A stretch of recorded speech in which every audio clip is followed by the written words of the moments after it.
Now, most of you have eaten this afternoon, correct? So we can do much better than that. This is a wonderful conference. Let's give the organizers a round of applause. And if you haven't eaten yet, I'm sure the Fairmont will prepare you something. Distinguished guests, ladies and gentlemen, it is indeed an honor for me to be here this afternoon to represent not only the people of Ontario, but our Prime Minister, the Right Honourable Stephen Harper, as well as my colleagues in the Senate. I want to extend warm greetings and welcome to all of you at this inaugural Canada-Africa Business Summit here in the commercial capital of Canada. I must tell you that as the fourth African Canadian to ever hold a seat in the Senate of Canada, I'm very proud to see so many of you here, including our visiting dignitaries, officials, and your accompanying delegations. Can we give them a round of applause? They have journeyed a mighty long way to be here with us. I know you've traveled a great distance, and I hope you will find this trip to be a great success for you and for your country. I'm also pleased to see the impressive range of participants that are here to explore the opportunities that Africa has to offer. I want to thank the organizers, the World Bank and the Canadian Council in Africa. On a personal note, I want to congratulate CC Africa, which for over a decade has been an invaluable resource as the only pan-Canadian organization dedicated to promoting Canadian businesses and investment linkages in Africa.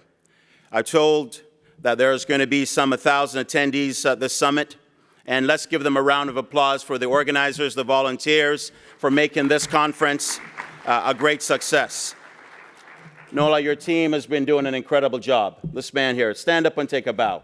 You've done an incredible job in promoting Africa, in promoting Canadian businesses to do business in Africa. Friends, quite simply, the Government of Canada understands most effectively ways of harnessing the power and trade of investment in one of the most effective ways to drive economic growth and prosperity here in Canada and in Africa. This is evident in the fact that trade counts for more than 60% of Canada's annual gross domestic product. 1 in every 5 Canadian jobs is directly linked to exports. We fully understand that when Canadian companies open new markets, all Canadians benefit from the jobs and opportunities that are created at home and, of course, in Africa. This also translates into poverty alleviation. This is good news. And that is why Canada's bilateral trade with continental Africa was over $13.3 billion in 2013.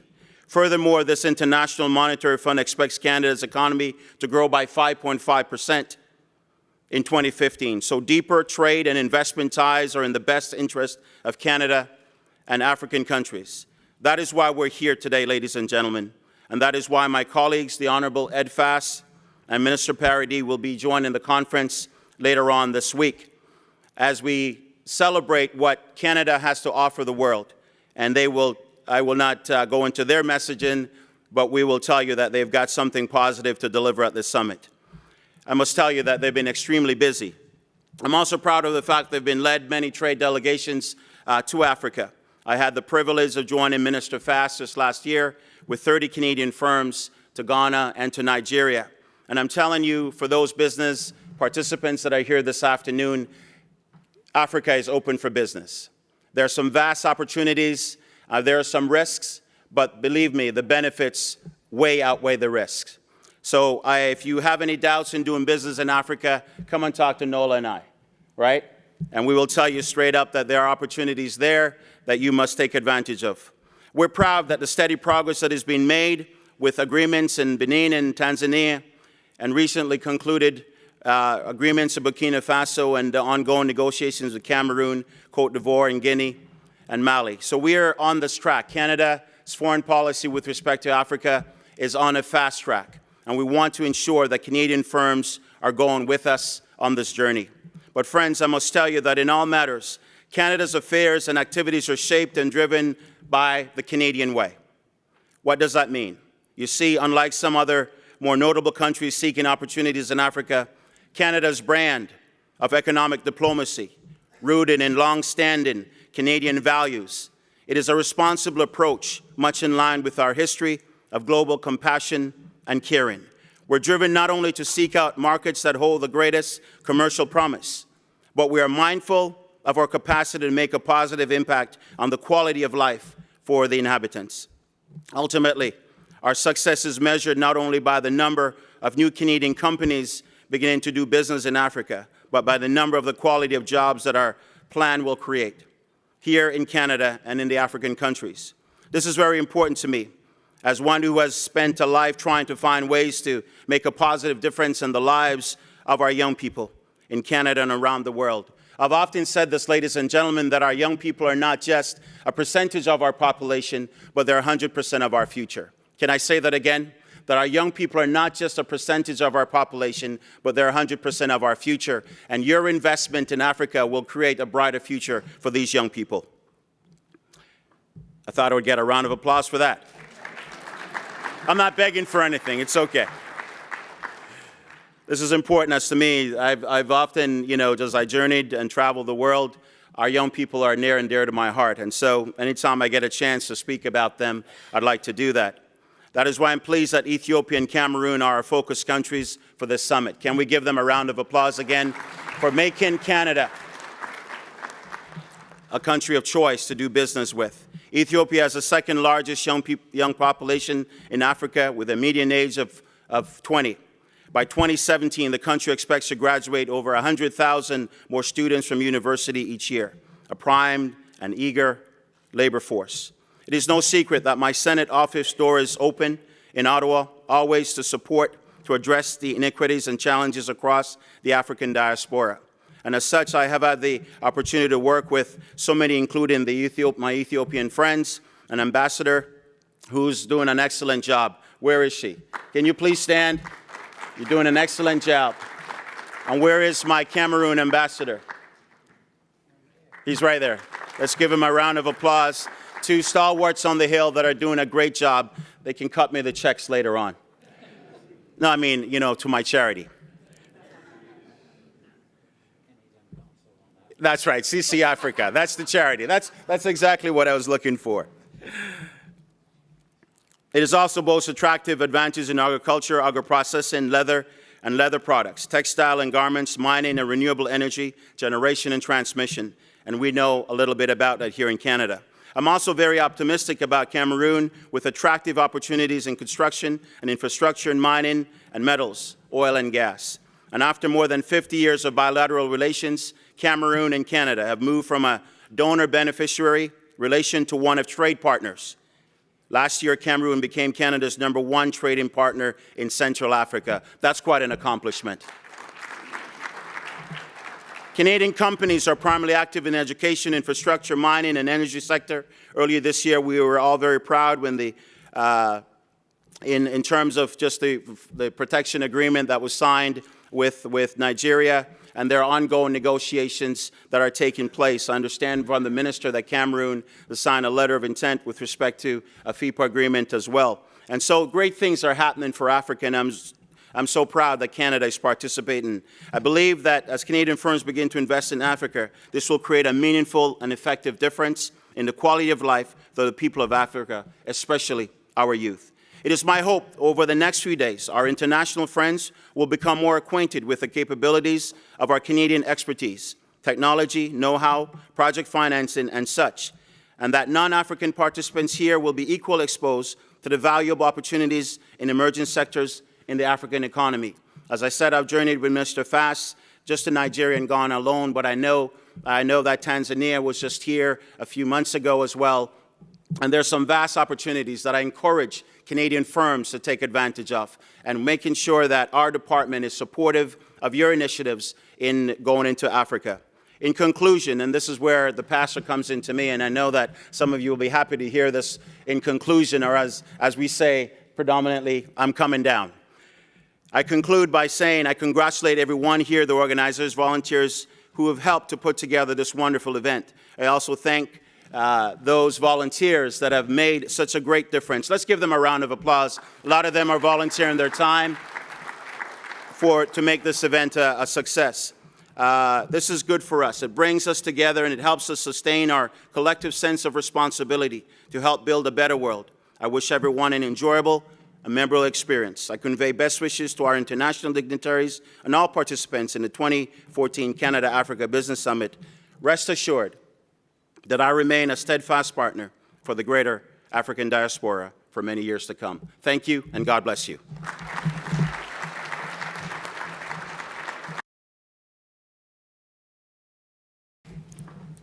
Honorable Don,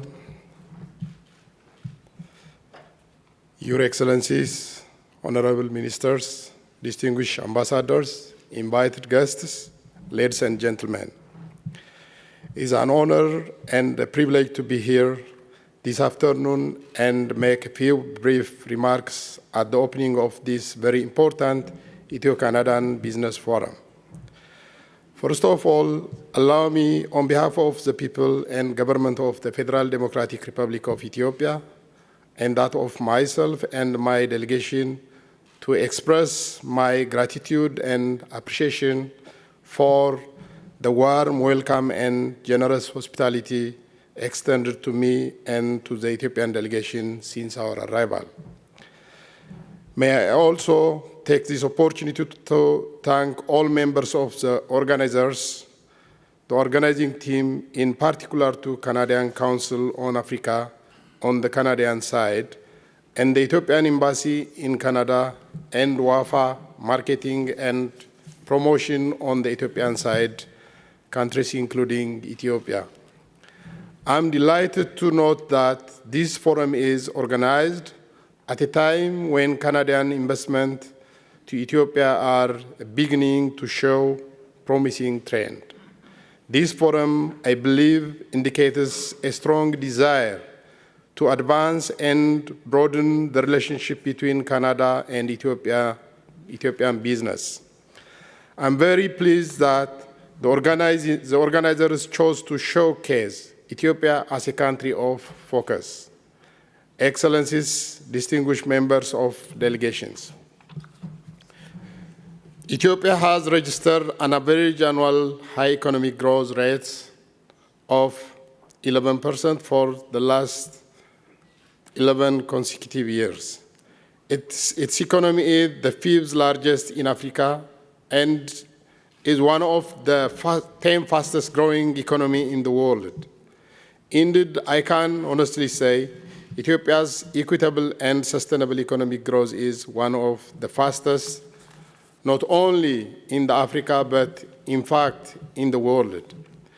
These achievements are the results of appropriate development policies and strategies, as well as the determinations of commitments of our people and government to make poverty history.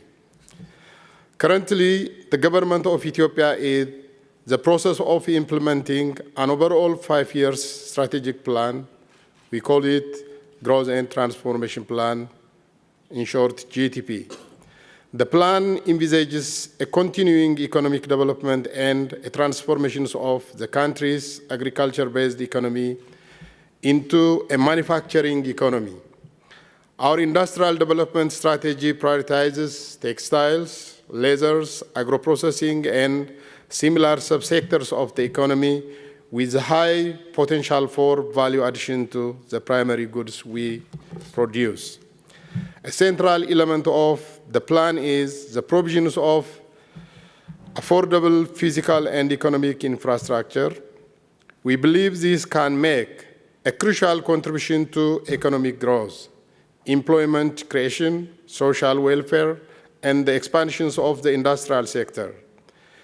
In the years prior to the plan, a massive capital investment was made by the government to expand infrastructures. During this GTP period, a huge amount of investment is also being made to further expand infrastructure services and strengthen the foundations for long-term sustained growth.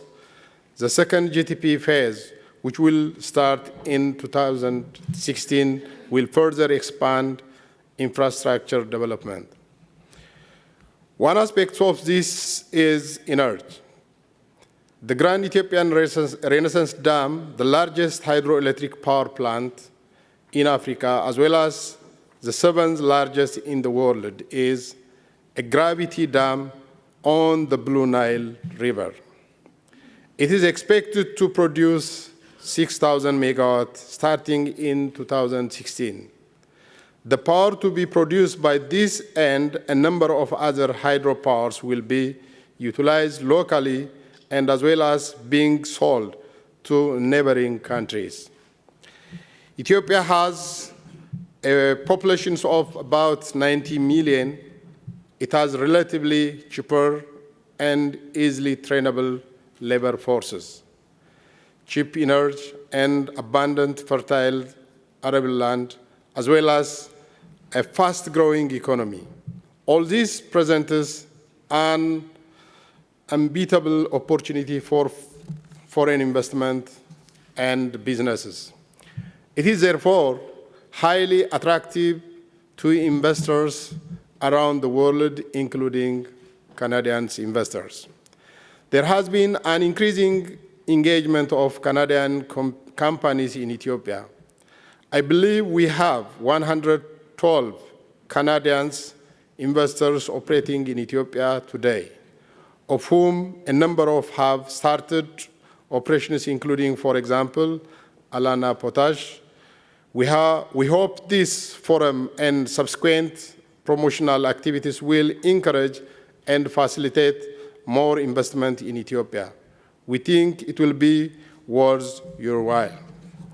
Distinguished guests, ladies and gentlemen, while we are proud of our achievements thus far, we are also aware that we still have a long way to go. We are confident that our partnership with Canada will continue to be there with us in the years ahead. We believe this will be encouraged by the signing of the Bilateral Investment Protocol and Promotion Treaty, as well as the agreement on avoidance of double taxation. This will expand economic ties between our friendly countries. We will encourage the relevant organizations in our respective governments to work towards the signing of these agreements to sustain the increasing trade volume and the flow of investment between us. I can assure you that the government of Ethiopia is fully committed to encourage and assist members of the Canadian business community in a very way possible to do business in Ethiopia. I believe we can successfully work together for the mutual benefits of both of us.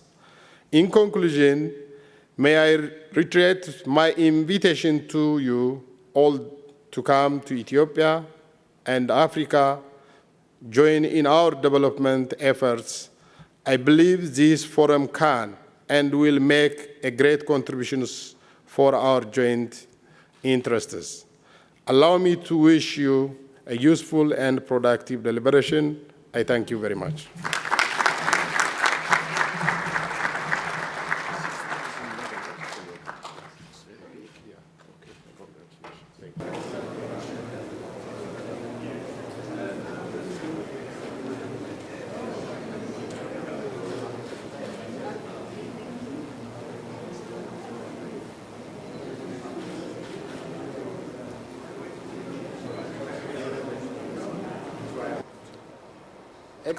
Excellencies, ladies and gentlemen, we are very pleased to have you here this afternoon.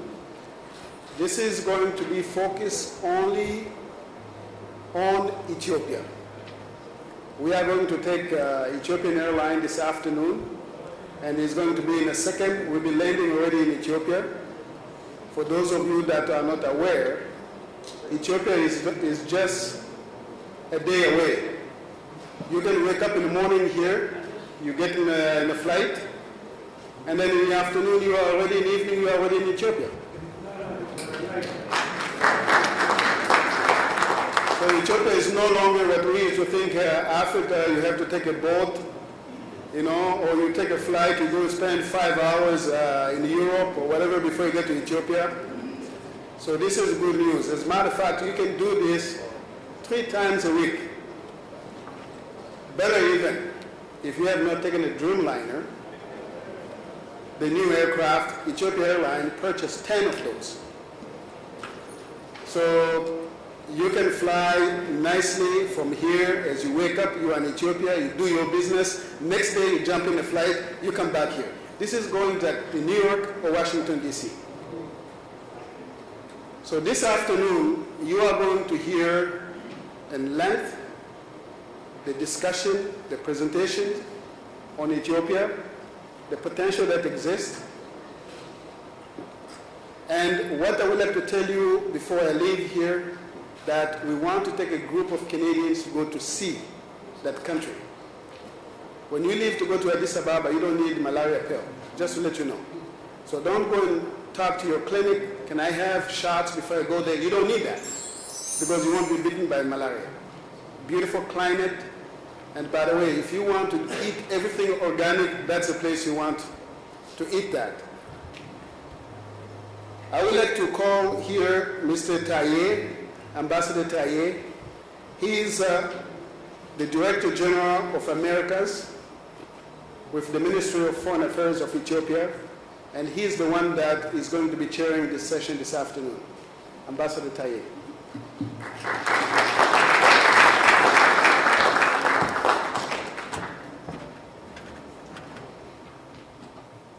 Well, thank you very much, Nola. Good afternoon, everyone. It's been a pleasure to be here, and thank you for making to the Ethiopian session. And my name is, as Nola said, Taye Askeselase. A little bit very hard to say everything as it is.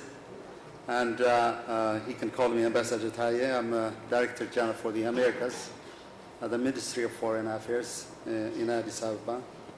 My responsibility today here is very simple and straight. I will help in keeping the event move as seamlessly as possible. I will also assist our distinguished speakers and moderators in keeping track of the time allocated for each of them. Luckily, our main keynote speaker has delivered his speech in the main auditorium, so we have spared a couple of minutes and we can use it. I'm sure my good friend Madina would love that, because we allocated only about 20 minutes. We'll add some 10 or so minutes so that you can listen to his excellent presentation. But first and foremost, it is my distinct and singular privilege to recognize our distinguished guests who have honored us with their presence today. We have the Honorable Kasa Tekle Brahan, Speaker of the House of the Federation of the Federal Democratic Republic of Ethiopia. Your Excellency, we are delighted that you are here, and thank you for coming. We are also honored to have with us the Honorable John Merdit, Senator of Ontario. Your Excellency, thank you for making it. Thank you very much. We're deeply touched by your speech you made earlier, and thank you for that. We are also very much delighted to have in our midst Ambassador David Usher, Canadian Ambassador to Ethiopia and the African Union. Mr. Ambassador, in Addis, people say you are one of the highly experienced and refined and consummate diplomat Canada has in sub-Saharan Africa. Well, it's not that people say that, but we at the Foreign Minister rightly so often agree with that commendable statement, and thank you for joining us. His Excellency Ato Alamayo Taganu, Ethiopia's Minister for Water, Irrigation and Energy. His Excellency Ato Tolosa Shagi, Minister of Mines. Mirat Debebe, Energy Advisor with the rank of Minister. Ato Fusum Araga, Director General of Ethiopian Investment Commission. Ambassador Britkan Ayano, Ethiopia's ambassador to Canada, Honorable Asfaw Dingamo, Ato Solomon Afwerk of the President of the Ethiopian Chamber of Commerce and Sectoral Association, my good friend Zamadin Negato, Najiba Babia, of Alana Potash, and so many others in fact, Ethiopian business leaders, all highly reputed individuals for their outstanding entrepreneurial skills and leadership in their respective business, and African and American businesses who are here also today, and public enterprise leaders. It is wonderful to have you here all. Thank you all for coming.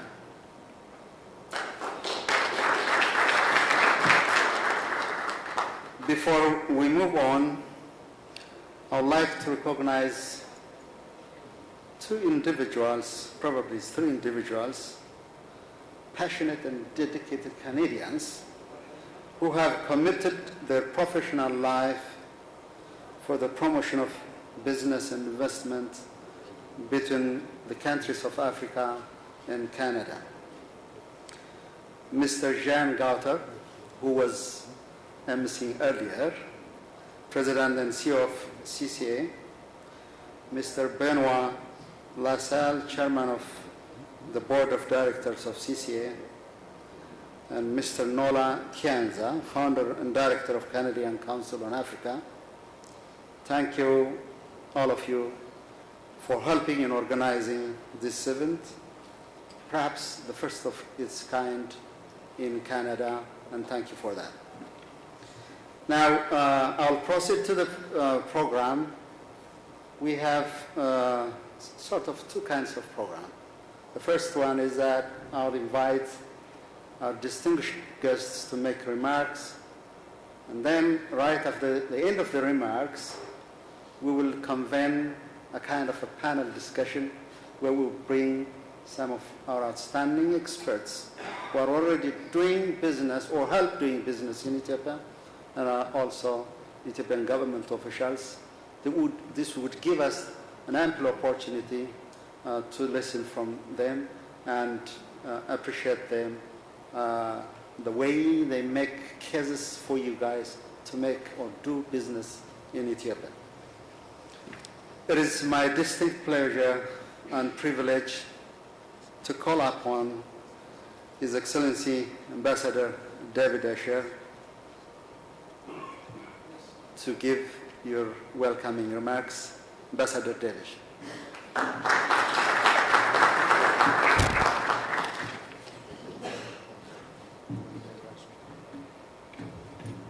So, because I'm here in Canada and we've had such a good example from the organizers, je dois dire bonjour tout le monde, hello everybody, tenestering.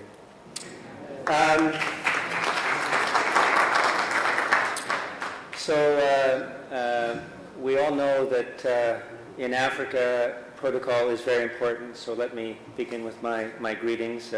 Senator Meredith, very nice to have you here with us today. Ambassador Bertukan, Ato Kasa, Speaker of the Ethiopian House of Federation, Minister Alamayo, Minister of Energy, Water and Natural Resources from Ethiopia, Ato Tolosa, Minister of Mines, other senior Ethiopian officials. I should also say for Ambassador Taye, sometimes we feel like brothers because he's working hard to build the relations between our two countries, and I'm doing the same. So there's a phrase in Ethiopia in Amharic where you call somebody your shield brother, your companion. So Wandem Gashe, Ambassador Taye. So, as you've heard, my name is David Asher. I'm the Canadian ambassador to Ethiopia, also to Djibouti and to the African Union. And I've been ambassador in Ethiopia for 2 years. And I'm very happy to be able to come back to Canada to be with you today at this first Ethio-Canada Business and Investment Summit. You will hear from speakers this afternoon that Ethiopia is a rapidly growing economy of over 90 million people.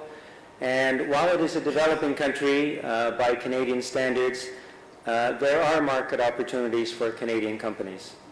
And for Canadians, we need to understand that Ethiopia is not anymore the country that many Canadians remember of the famines of the 1970s and 1980s. Ethiopia has changed. I'd like to thank NOLA and CC Africa for organizing this first forum, and to the Ethiopian colleagues who have worked so hard. They've brought a high-level political delegation with the ministers here, and also a business delegation who are looking to develop trade and investment between our two countries. The Canadian Embassy in Ethiopia has been very pleased to help to support this event. We'd also like to try to thank today the Trade Facilitation Office of Canada, who has organized many bilateral meetings for the Ethiopian business men and women to try to establish the relations between our two companies. I should be very, very clear that at the Canadian Embassy in Ethiopia, we are there to help you. If you are a Canadian company and you're looking at exploring the Ethiopian market, if you need advice, we will be able to provide that to you. Our Trade Commissioner service is very strong and very capable, and we have some of our Trade Commissioners here in the room with us today. So if you're looking for advice or guidance, we're always there to help. I will be here today and over the next 3 days of the Africa-Canada Business Summit, and I would be pleased to meet with you on an individual basis to answer any questions that you might have. Let me tell you about an important event that is happening next year. Next year we celebrate the 50th anniversary of Canada-Ethiopia diplomatic relations, which began in 1965. And so Ambassador Bertukan and I are thinking about how to celebrate this very important year. So if you have ideas, if you want to talk about ways that we can collectively celebrate the relationship between our two countries, I'd be more than pleased to work with you. So let me close with an Ethiopian proverb that talks about how cooperation can bring success. And cooperation is so important between our business community and our two governments. And it's cooperation that Ambassador Taye and Ambassador Bertukan and I are working on. So again, please forgive my bad Amharic. Hamsu lomi lan sao shakalanao, and lomi lan sao getanao. And for those who don't speak Amharic, 50 lemons is a burden for one man. But if you share the burden, 1 lemon is like an ornament for one person. So on that note, I wish you all a successful event. Thank you very much.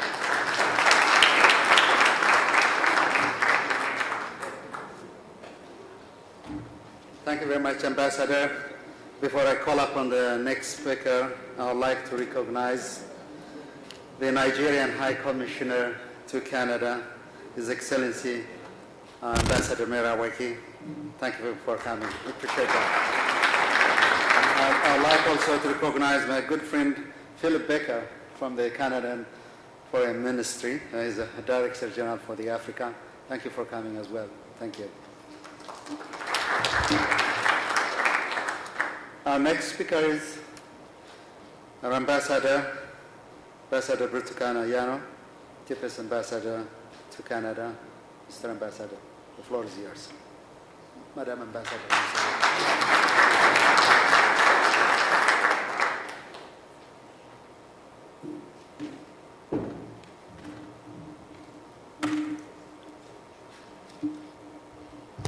The Honorable Atokasa Taklabrahan, Speaker of the House of Federation of Ethiopia, His Excellency Ambassador David Asher, Canadian Ambassador to Ethiopia, His Excellency Ambassador Joe, Nigerian Ambassador to Canada, Excellencies, members of Canadian and Ethiopian business community, distinguished panelists, investors, and invited guests, ladies and gentlemen.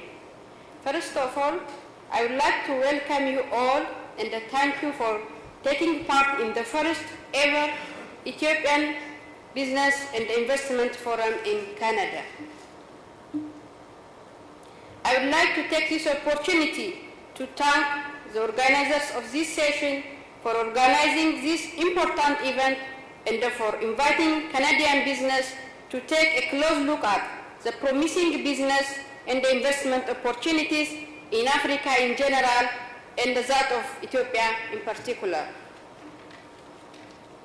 I know that Canadian government, Canadian Council on Africa, and others have been at the forefront of promoting business opportunities and the ties between Canada and Africa, and I can say with confidence that their efforts in Canada in promoting African opportunities are beginning to show a promising trend. Excellencies, distinguished guests, it gives me a great pleasure to announce Ethiopia's participation as a country of focus in the Canada-Africa Business Summit being held in Toronto from September 15 to 18, 2014. This summit is organized by CC Africa in partnership with TFO, WAFAP Marketing and Promotion PLC, and the Embassy of Ethiopia of the Federal Democratic Republic of Ethiopia to Canada. I believe there is no better time to promote trade, investment and the tourism potentials of Ethiopia to Canadian investors and the business peoples as of today, as Ethiopia is poised to become a new frontier for FDI in Africa. Canadian participants of the summit will be familiarized with Ethiopia's current policies and the investment opportunities from presentations and the discussions with the government, public and private sectors officials who will present to us today. This summit is the first of its kind in Canada to showcase Ethiopia to the Canadian business community as a country of untapped investment and the business opportunities. Of course, Ethiopia and Canada are no stranger to each other, as they are both enjoying long and excellent bilateral relations in all areas of cooperation. Ethiopia counts Canada as one of its key development partnership which has resulted in a highly successful poverty alleviation programs. It is high time that this special relationship is complemented by the active participation of the Canadian private sector in the country's economy. In this connection, I would like to introduce the new face of Ethiopia to all our Canadian friends. Ethiopia today has a lot to offer for global trading and development partners. With a widely accepted level of security, vibrant and growing cheap labor force, easily accessible and cheap utility services, as well as consecutive decade of double-digit economic growth. Ethiopia is now looking for serious trade and investment relationship. I believe today's presentation of Ethiopia will give you the opportunity to make an informed assessment of what Ethiopia has to offer. I can assure you that my government is fully committed to encourage and assist Canadian business community in every way possible to be involved in Ethiopia. Certainly, we do have a great deal to offer in Ethiopia, and I take this opportunity to invite you to invest in and trade with one of Africa's most promising emerging market, Ethiopia. I thank you.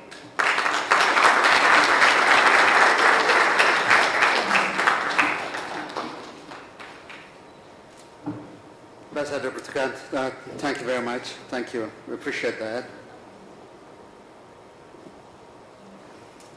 Well, I'd like to call upon Mr. Madina, is he in the room? Yeah. Oh, there you go. Thank you very much, sir. I appreciate that. Well, before I invite you here, I'd like to say a few things. It is indeed my distinct honor and privilege to introduce very briefly Natasha Negato, managing partner of Ernest & Young. He's an Ethiopian American with extensive global experience, and he has lived and worked in many parts of the world. He has advised clients in various sectors, including the financial services, airline, telecom, manufacturing, and agro-industry. The Madina is presently advising investors from emerging markets about Africa, including his own country, Ethiopia, who he passionately very much loves his country. He will tell us straightforward why one has to invest in Ethiopia, or rather one must or do business in Ethiopia. Ladies and gentlemen, please join me in welcoming Madina Negato. The floor is yours.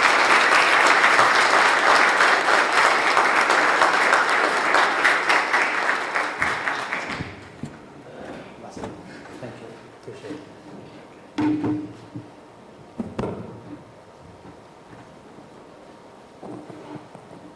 All right, so I'm going to start by saying good afternoon.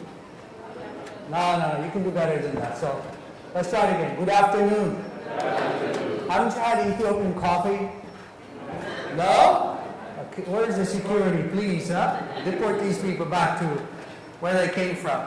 You know what happens? By the way, all protocols maintained, right? Because the Canadian ambassador has done a very good job of naming all the dignitaries that are sitting in front. There's so many of them, I have to be careful not to miss anybody. So let's just say that I've acknowledged all of you, okay? Thank you. Now, when somebody introduces you and it's more than 30 seconds, you know you're old, right? That means there's a lot of baggage behind you, but Ambassador, thank you. I'm going to stay on focused. I'm going to stay on my time. I got my stopwatch here, so they were kind enough to give me an extra 10 minutes, but hopefully I won't need the 10 minutes. Now, it's always good to be back in Canada. I know it's, for us, coming from a very tropical climate in Africa, the harsh Canadian winters are sometimes a little difficult to adapt. I know that because I went to school in Montreal a long time ago. Huh? How long ago, you asked me? That was when Quebec had a premier called René Lévesque. Right? That's how long ago it was. Huh? That was when he was threatening to separate from Canada, just like the Scots are trying to do this weekend from the UK. So here I was, late 70s, teenager, thinking I was fleeing a country that was in chaos. And I come to Canada thinking this was a nice place to be a refugee. And I found out they were trying to do the same thing we're doing back home in the 70s. So I said, okay, I'll do my first year undergraduate in Canada. I went to this college called Concordia. I can barely speak a word of French, so they wouldn't let me in anywhere else in Montreal. And then a year later, I packed my bags and moved to the US. So I'm one of those transplanted Americans. At heart, I'm an Ethiopian. If you're an immigration officer, I tell you I have an American passport. But other than that, Anyways, all kidding aside, my role today, I know I see a lot of familiar faces. A couple people actually said they saw me a month ago in LA. So if you've seen my presentation, please pretend you're not bored. Okay, just pretend it's all fresh, it's new. Last time we were doing this presentation, a lot of the dignitaries that were sitting in the front, they had their, these days, there's nothing that stays within the room, right? I mean, the old Chatham House rule doesn't apply because everybody has a cell phone. So before I even got off stage in LA, it was already on the web, on Twitter and everything. So kind of spoils the fun of try to create these presentations and you put all the copyright, don't post it, they're all posted. So anyways, my presentation is called Investing in Emerging in Ethiopia, okay? I'm going to try to take you on a journey, fact-based, detached from emotion, I suppose, a little bit, although it's hard to do that. But what I'm going to try to tell you is, by the time, hopefully the next few minutes, by the time I finish my presentation, you will say, this is Ethiopia. This is not the Ethiopia that you knew about, the Ethiopia that sometimes people, especially in the United States, I can tell you, still think we're in the bad old days of Ethiopia, okay? So it's called Investing in Ethiopia, an Emerging Ethiopia. That's the key word here, emerging, okay? So this was sort of my kicker, my starting slide, and for good reason, because everywhere I give this presentation, actually we do it in the morning. Canadians, in their own infinite wisdom, decided to have this presentation in the afternoon, so I'm hoping. The other thing I couldn't do, I just arrived this morning from Washington, so I didn't have time to go to Starbucks like I did in LA, bought a bag of Starbucks coffee. So what I did was I found a very good substitute, you know, something that looks like Ethiopian coffee. Now hopefully Coke uses some Ethiopian coffee. Anyways, the reason I show you this is we have the bragging right because Starbucks did a survey and they gave Ethiopian coffee 4.8 out of 5. So I've been looking for the other 0.2% who didn't give us the 5. We said, what was wrong with that? But anyways, we do have the best coffee in the world. Now, I work for a big American firm who has hundreds, if not thousands, of lawyers. So the only slide I could show you before I show you the disclaimer was that slide. The reason is, and the font, by the way, is very small. It's by design. It's what we call a fine print. All it means is, if you like my presentation today, you go invest in Ethiopia, you make a whole bundle of money, say the IRRs are 50% north of 50%. All it means is you have my cell phone, you have my business card, you call me up and you share the profit with me. If, on the other hand, your returns are, say, 20%, 20, 25%, you know what you get in Canada, 5%, right? And you say, Zem, you tell me Ethiopia is a fantastic place, I invested, I only got 20, 25% annual returns. I just say, did you read the fine print? That's all it means, okay? So you can't come and blame me. Anyways, so let's start with the global perspective.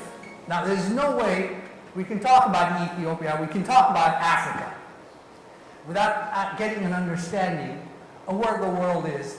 And I think that is important to put things in context. So I call it global context. Today, the global economy is anchored by North America, and particularly the United States, but combined with Canada. You guys and the Americans combined account for 22% of global GDP, okay?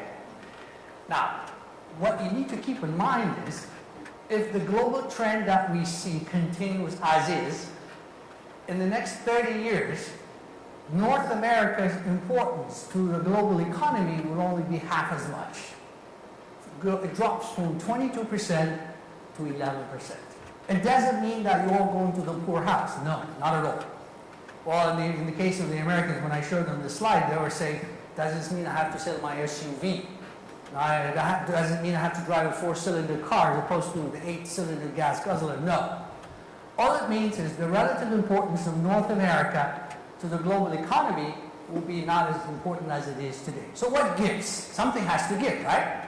Well, Asia, as you will see in the slide, will account for almost 50% of global GDP in the next 30 years. But here's the beautiful part of it, which is why we're all gathered here. Africa, which includes Ethiopia as one of the anchor economies, and will continue to be the anchor economy, today only accounts for 4% of global GDP. If the current trend continues, Africa will be 12% of global GDP, more than North America. This is the trend that we see. Now, there's lots of ifs and buts about it, but the fact of the matter is, this is where we're going. Okay?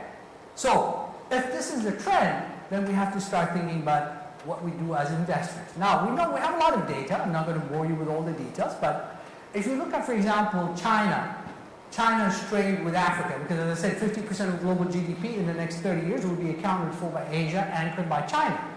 So one of the measures we have one of your main global competitors, when I say you, mean North America, is China. China coming heavily into Africa. So China's trade with Africa last year was $200 billion. China's trade with the United States was only $65 billion last year. That's kind of scary, isn't it? But what about Canada? The same thing. Although I did see, I found this from one of the websites that your government puts up. I think Canada also has started to reposition itself. It's still very much tied to the US economy, but you're also seeing that yellow chart, which I'm sure it's too small for you to see. Canada is also repositioning to the extent that it's trading more and more with Asia. The sad part is Canada's trade with Africa and the Middle East accounts for less than 2%. That has to change. Again, keep in mind the global trend I talked about. I'm showing you this because sometimes some little simple examples tell you what trends are. So I got this from Bill Gates. I mean, he tweeted this recently, and somebody retweeted it to me. China, in the last 3 years, has used more cement than the United States used in 100 years. Just 3 years. So that should tell you where trends are going, right? You don't just pour cement into the ocean, right? It went somewhere, it built something. And that's the kind of statistics you'll have to keep in mind about when you start thinking about investing in places like Ethiopia. What is the trend? In my firm, for the last few years, we've been doing our Africa attractiveness survey. This is our way of trying to gauge what is the investor sentiment. When we started doing this in 2011, Africa was the 8th most attractive. When I say Africa, please put / Ethiopia included. Huh? When we started talking to global investors 3 years ago, Africa was only the 8th most attractive place in the world for investors. Guess what happened last year? You know what happened? It moved up to number 2. Interesting thing, and this should give you some comfort, is global investors told us last year only North America was more attractive as an investment destination than Africa. Again, the global context is very important when we start talking about investment. What's also interesting that we find is the complete disconnect between those who invested in places like Ethiopia and Africa and those who hear about Africa, including Ethiopia, from other sources. Those who invested are very positive about Africa, including Ethiopia. Those who hear about it from the media, the CNNs, the BBCs, and others of this world, are overwhelmingly negative about doing business in Africa. So this is a message for African government, including the Ethiopian government, is use those who've already invested in Africa and Ethiopia as goodwill ambassadors, because they tell us in a survey, confidential survey that we do every year, that they're very happy to be in places like Ethiopia. So much for global context. Let's talk about Ethiopia. I think a few people have touched on this.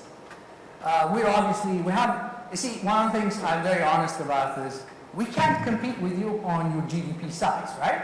You're way, way ahead of us. At least, maybe in my lifetime you'll get to where you are. But we have a lot of other bragging rights, okay? I have to find evidence. Well, certainly, we are the diplomatic capital of Africa. I mean, we have evidence. As I said, everything I tell you is data-driven, right? Because you can't dispute it.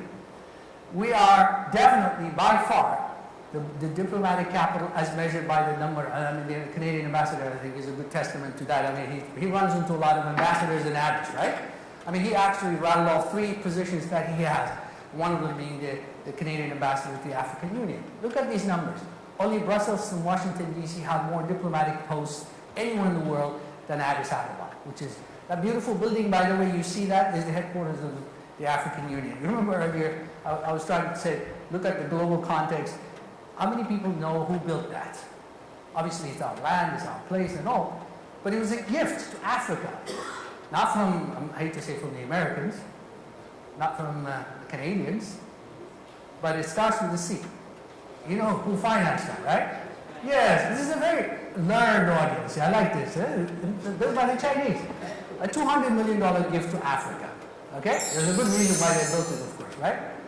Now, as I said, because we can't compete with your GDP, I have to find something else. Just like I did with the Americans a month ago, we had our research people look into it. Now, I gotta be honest with you, your size is scary. I mean, how big Canada is pretty scary. I don't know, it's fair for 30-some million people to have such land masses, right? When the rest of the world is so crowded. But anyways, let's start with the Americans. Ethiopia is bigger than Texas and California combined, with a little spare for this tiny little state called Delaware. Okay? I hope there's nobody here from Delaware. I just don't mean it. But then we started looking at Canada. So the top three you can see there, hopefully, is Ontario and a couple smaller provinces in Canada. So at least Ontario can fit into Ethiopia. Okay? And then a couple other smaller states as well. So it's a big. Why does it matter? Well, in this case, size matters. I hope you don't take it the wrong way, especially some of you in the audience. It does matter because there are 7 billion people in this world, soon to go to 9 billion. All right? We're also the second most populous country in Africa, after Nigeria. I think the High Commissioner from Nigeria, I understand. Oh, yeah, okay. So here are the 2 most populous countries represented in this room. Okay? Seriously, 1 out of 4 African is either Nigerian or in Ethiopia. All right? Again, population matters. China and India have shown us that large populations can be used to transform economies. So Ethiopia, next to Nigeria, is the second most populous country. I used to add a little joke to this, but the women in the audience a few times got offended, so I've cut it out, but my wife is still here, so maybe I can joke about it. When I say there are 94 million Ethiopians, I used to say that we're happy that half of them are women, and as you all know, Ethiopian women are very beautiful, right? Yes. Now, of course, I was told to amend that a little bit, and I completely agree. Not only are they beautiful, they're very smart. Okay? Yes. That was an add-on from my wife and the former head of the Ethiopian Chamber of Commerce, who corrected me that if I don't add that, I'm persona non grata in Ethiopia. Okay? But that's a fact of life, right? So we are, but we have a number of other number ones in Africa. Again, this is trying to shape your thinking about Ethiopia. We have the largest airline in Africa. Okay? It is not only is it the largest, it is the most profitable in Africa. Now, how do we know that? Well, I finance airlines for a living, so I should know. In the last 7 years, I've financed every airline in Africa. Okay? Last year, Ethiopian Airlines made more money than all African airlines combined. All right? Okay? Really. Including South Africa, including Kenya Airways, including a whole bunch of other airlines. Okay, Mr. Ambassador from Nigeria, I did work on Virgin Nigeria before it went bankrupt. Okay, I mean one country that well, one country that definitely needs a national airline is Nigeria. I mean, they have plenty of money. They just have a difficult time creating a successful national carrier. But we do have it in Ethiopia, and it's the only carrier that flies from Africa to Canada. Right? You all know that, right? So we have that. Oh, well, I said Africa. You must be in the diplomatic community. But here's the other thing about Ethiopia. You all think of us, of Africa in general, as commodity exporters. Yeah, to a certain extent. But I got to tell you, the single largest export of Ethiopia is services. What kind of services? Aviation. Again, start thinking about it. A country that was left for dead 23 years ago now generates more exports from non-commodity, which is what Africa is trying to come to, right? Stop exporting commodities, right? So our largest export, $3.3 billion a year, comes from aviation services. So how many here say that Ethiopia is a landlocked country? How many say that? I see somebody, oh, the Canadian ambassador just raised very quickly his hand and says, yeah, Ethiopia is a... There's a good reason why I asked that. Technically speaking, we're landlocked, yes. We don't have the title deed for any port. Not Djibouti, not Assa, nothing. But you know what? At the moment, it doesn't matter. You know what? We have the largest merchant fleet in Africa. Countries with thousands of coastlines don't have merchant ships of their own, even the South Africans. None. Think about this next time. Technically, we're landlocked, but it doesn't matter. We have places where we can park our ships. And for Africa, this is a lesson. We have to own our own future. We can't be selling off everything to... Yes, exactly. I'm glad we have diplomats in the front, because they know when to applaud. There's no need for a sign that says applause. They know. But it is very important because we can help shape, drive the economic future of our own countries in Africa. So, for those who come from coastal countries and you don't have ships, you have to ask your leadership why. Because Ethiopia, technically a landlocked country, has a large. I should know, by the way, because the software that runs these ships were implemented by my firm, so we know that. So, what else can I tell you about bragging rights? Because I'm going to come to the substance very, very quickly before I run out of time. We have the largest cut roses exporting company in the world, by far. One company exports almost 800 million stems of roses from Ethiopia to Europe, and is based in Ethiopia. 10 years ago, we didn't have a flowering industry. Now we have the largest. You've all heard about maybe the financial services sector in Ethiopia not being up to standard, maybe not competitive, maybe. Well, I got news for you. We have the largest bank in East Africa. It's called the Commercial Bank of Ethiopia, CBE. Now, check it out. It's a fact, okay? Now, next time somebody is thinking about investing in Ethiopia and you say, do the banks have the muscle to help me finance my project? Keep this in mind. It's the largest in East Africa. It's not a Kenyan bank. Of course, as was mentioned by the speakers before me, we not only do have the bragging rights, but we have a lesson for others to learn from, especially in Africa, about being able to take on huge infrastructural projects on our own. And the best example we have is the dam we're building on the Nile River. I think enough has been said. Again, the largest in Africa. And of course, our coffee, as I've said earlier. So now let me come. Oh, by the way, just one other thing. This is also an inspiring thing that hopefully you can see. Next time you come to Addis, I think many of you have been to Addis or have been watching a lot of YouTube. The first subway in Africa is being built in Ethiopia. The first one. Okay? So when you start, yes.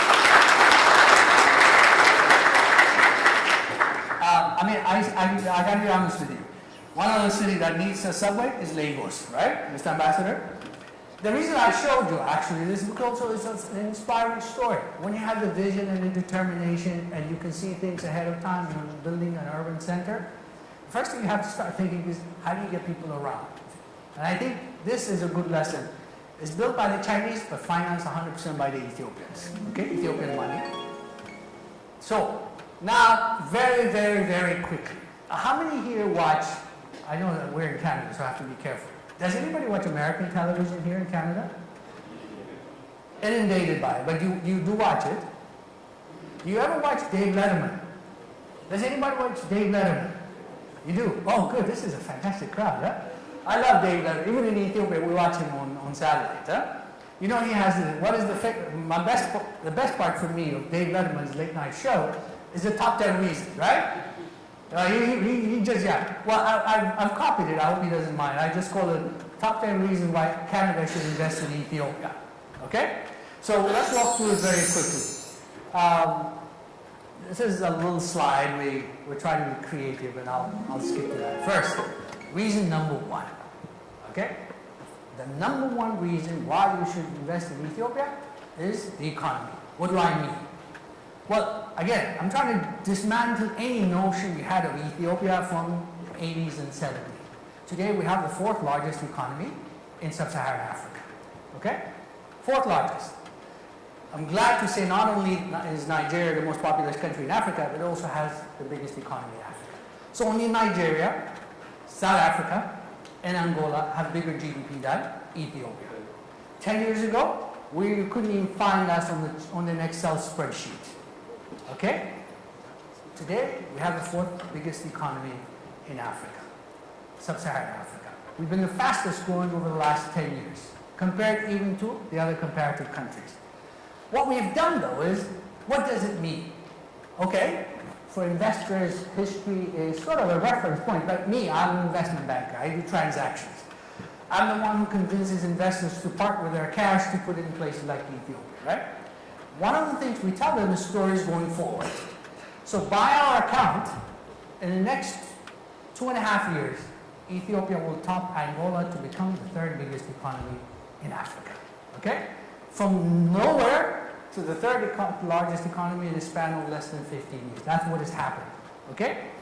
Now, after that, we get stuck. There's no way to dislodge Nigeria, and in the near future, it will be very difficult to get rid of South Africa. Our relative importance to global economy, as measured by GDP, as I said earlier, is going to be more and more. But this is a graph that we found from the Financial Times recently. It shows that what they call GDP winners and losers, Ethiopia was included in the winners category. This is based on relative importance. But who is investing in Ethiopia then? Where did the growth come? Where is it going to go? What's interesting is, up until recently, a year or 2 years ago, most of the investment that we saw, and I see all of them, I gotta be honest with you. The investors, they come in, they talk to the ministers and others, but their gut level check is my office. So I have to be honest, this is based on our experience. Last year we pulled in $1 billion. I know for Canadians and Americans, you're all talking trillions, or at the very least, if you're in a slow day, you talk to hundreds of billions of dollars. Outside of these economies, in emerging markets, $1 billion is serious money. So last year we pulled in $1 billion of FDI. What's interesting is who is investing.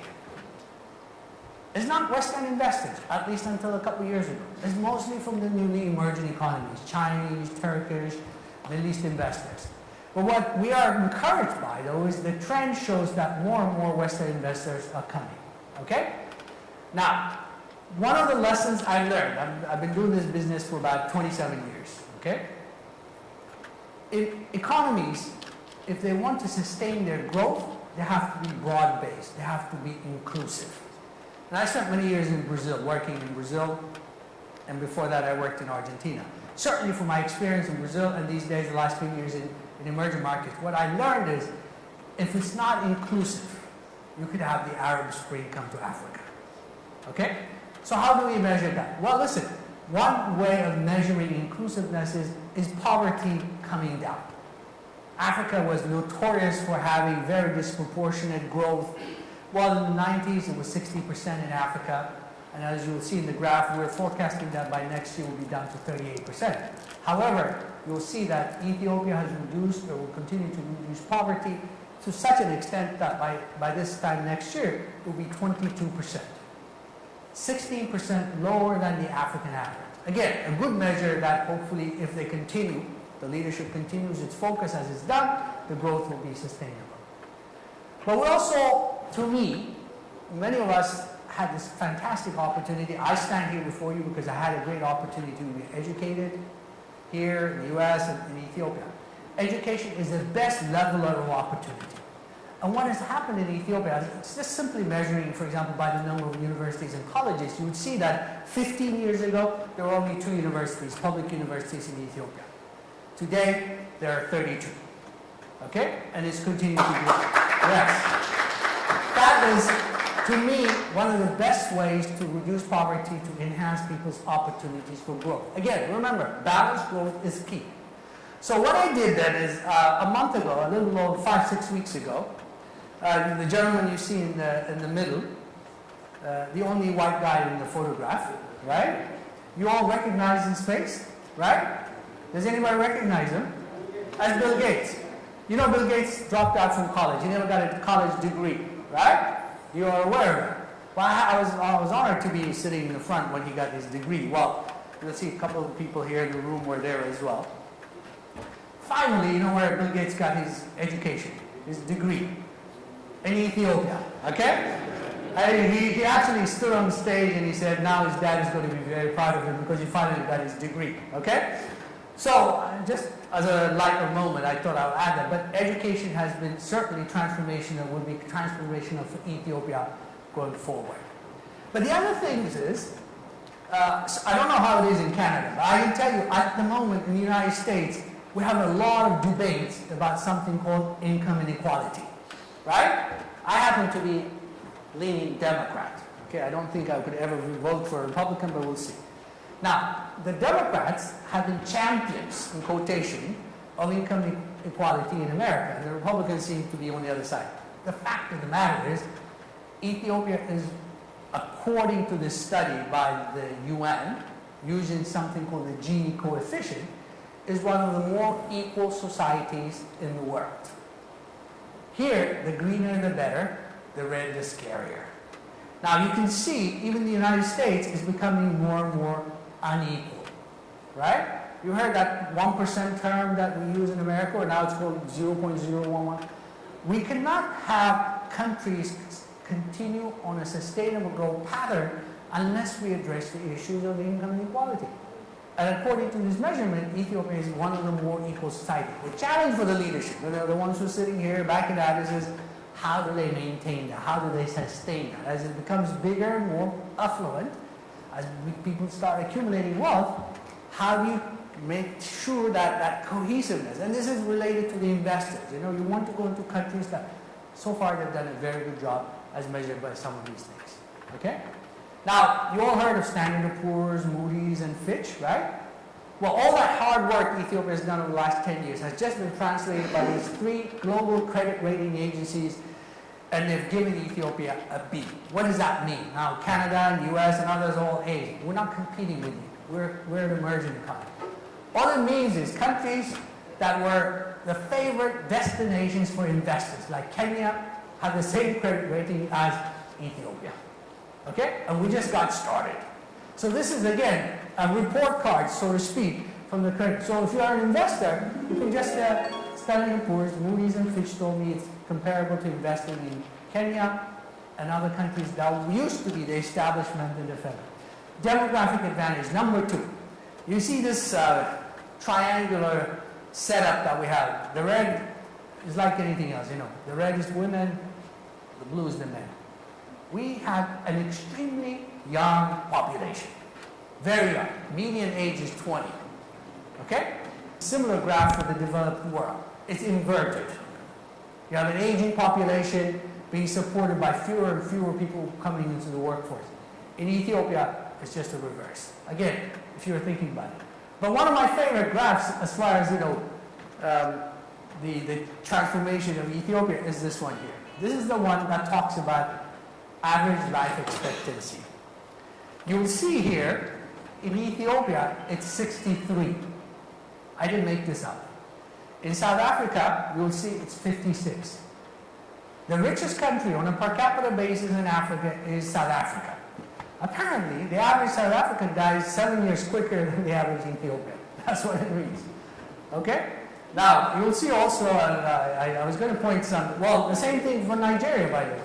Although I'm sure they'll move up very quickly. Here's the bottom line. All that development you heard about, again, look at it from an investor's perspective. The employees you've invested in will still be around for a while. That means your factories can run longer with experienced people. But it also shows you that people's lives are improving, so that means you can invest in Ethiopia. I joke about this every time I show this graph to investors and others. When I first started going to Ethiopia to put some money there to invest in Ethiopia, the average life expectancy was 42. I won't tell you how long ago I went to Ethiopia, but I can tell you at that time I was 41. So I thought I only had 1 year left if that was it. At this rate, if Ethiopia continues to increase the life expectancy, I'll be around for a while. And I'm sure my wife will be very happy to hear that. Okay? So what is the number 3 reason I think we should invest? Rapid urbanization. Today, we are one of the least urbanized countries in the world. In the world. Okay? By our count, over the next 15, 20, 25 years, Ethiopia will be one of the most urbanized countries in Africa. Okay? Now, in addition to urbanization, we have at the moment managed to keep Addis and the urban areas affordable for investors. How do we know that? There's a consulting firm called Mercer which comes up with cost of living index. It comes out every year. It's one of the least expensive cities to set up shop. Okay? In the world. In the world. This is not an Africa survey. Out of 215 cities that they looked at, Ethiopia was at 186. I don't know how the South African cities were ranked lower than Ethiopia. But again, that means your cost of doing business in Ethiopia will be lower. Now, I told you I would go over by a little bit. They gave me a little manufacturing help. Now, I don't think Canadian companies, I was here 2 years ago. I spoke at the same conference 2 years ago. One of the key takeaways for me from that conference was that 75% of Canada's investments in Africa was in the resource space. So I wasn't quite sure you wanted me to talk about manufacturing, but I can tell you studies we've done shows that there will be 4 hubs in Africa for manufacturing, and one of them is going to be Ethiopia, Kenya, Nigeria, and South Africa. Okay? But if you're interested to know more about manufacturing, I'll be happy to share it with you. One of the reasons Ethiopia is becoming a very favorite destination for manufacturers is cheap labor. And let me just give you a very simple number. Chinese companies are packing their bags and moving to Ethiopia, setting up shops. Why? In China, the average monthly wage is about $600. In Ethiopia, it's 1/10, $60 a month. You do the math, and I'll show you why. On top of cheap labor, you know what we have? I think we have the officials here from the former CEO of the power company is sitting here, and we have a number of other people from the energy sector. Today, we have the cheapest electricity on earth. Cheapest electricity, I think is 4 to 5 cents per kilowatt hour. Okay? Cheap labor, cheap electricity, think about it, where I'm going. I showed you all the logistical things. There is no reason not to invest in Ethiopian manufacturing. The logistics we have the largest cargo fleet as well as ships. Number 5, I'm running out of time, so infrastructure investment, I think I mentioned a few of them earlier. If I were you, those who are in the power sector in this room or in the next couple of days, talk to the people here. In the power sector, there's lots of opportunities. There's an American private equity fund we've advised last year that was committing to invest up to $4 billion in Ethiopia in the power sector, in the geothermal, but there's a lot of opportunity in power. Now, what I learned recently from the meeting I attended at the World Bank is, and I think the Ethiopian government officials can correct me if I'm wrong, is in the next 9 years, by 2023, Ethiopia could generate $1 billion worth of electricity. It will only be the second country in Africa in terms of export. Now, I am sure there are a few people who are always asking, where is the Ethiopian telecom business? I'll put it on the table. It's not up for sale, but here's the deal. We have today the 3rd largest telecom market in Africa. Okay? Only Nigeria and South Africa have a bigger one. I was talking to one of the government officials before I came here, and I asked him for his input. He said, in the next 2 years, we will be number 2 in terms of mobile phone subscribers. So even though the phone itself, the actual operation is not up for private investment, all the other value-added services you can think of using telecoms is available. Okay? Mobile banking, using technology. So think of Ethiopia from that perspective, not the only Ethiopian telecom. It's not. This is the one apparently that excites the Canadians, right? Because you are a resource-based, very wealthy country. Fantastic. Maybe you can bring some of your resource capability. I know there's 1 or 2 people here from Alana, Potash, and others who are, going to be sharing with you their experience. We just have a very big American private equity firm called Warburg Pincus out of New York that has just financed going into the oil and gas business in Ethiopia through a company called Geology. Okay? Our client is the PE fund, but we did work, at least shared with them our experience. A little over a year ago, I was in Moscow as part of a delegation, and I'm happy to say one of the key outcomes of that discussion was Gazprom, the big Russian gas company, has decided to invest in Ethiopia as well. Okay? And then we're currently working in my office with a Chinese company that's going to be building a pipeline from Ethiopia all the way to Djibouti. So there's momentum, but the best way to describe the resource space in Ethiopia is emerging. Okay? It has untouched, completely untouched.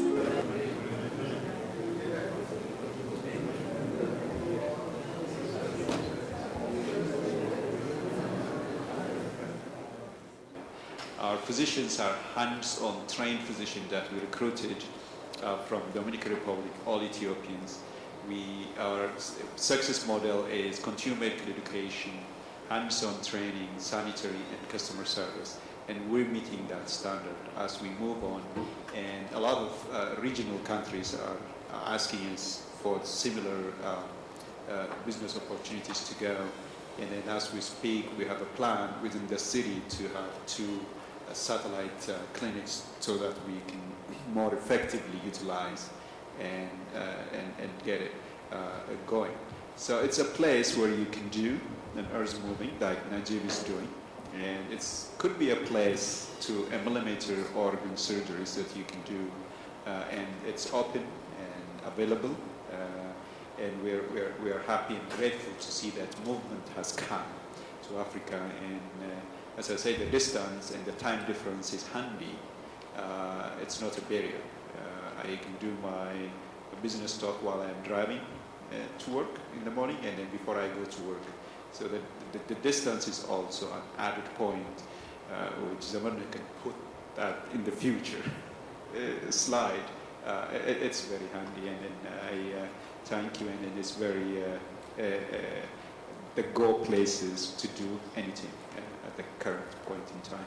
Thank you.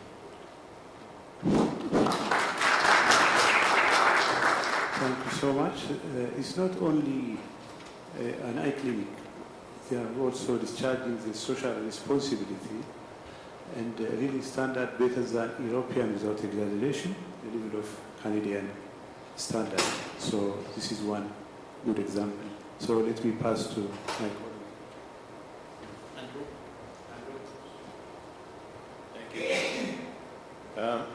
My name is Andrew Lee Smith. I'm the president and CEO of East Africa Metals, and I'd like to share a little bit about our experience in investing in Ethiopia. East Africa Metals is a Canadian company based in Vancouver. It was founded in 2004.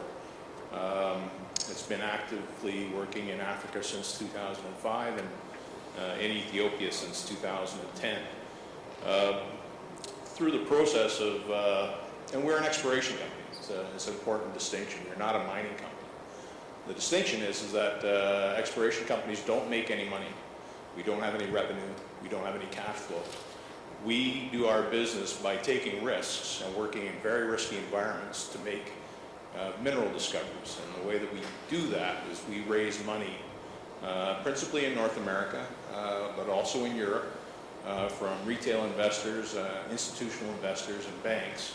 And we take that money to Ethiopia and Africa and deploy it in a way that will hopefully have success for our shareholders in allowing us to make mineral discoveries. So our business is based upon us being able to find parts of the world that have the facility to allow us to make discoveries, cost-effective discoveries.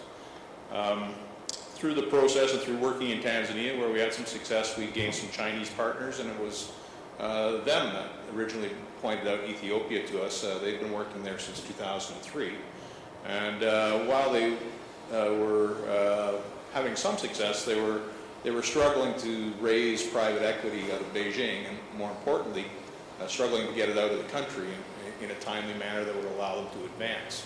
So they saw an opportunity for us to maybe come in and take over these projects and move them forward. So in 2010, I went to Ethiopia for the first time to look on the ground and see what the geology and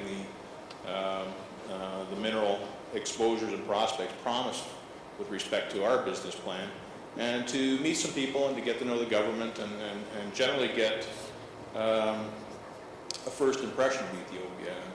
I have to admit that my first impression was much different than I thought. What we found there was a mineral endowment that was spectacular, really.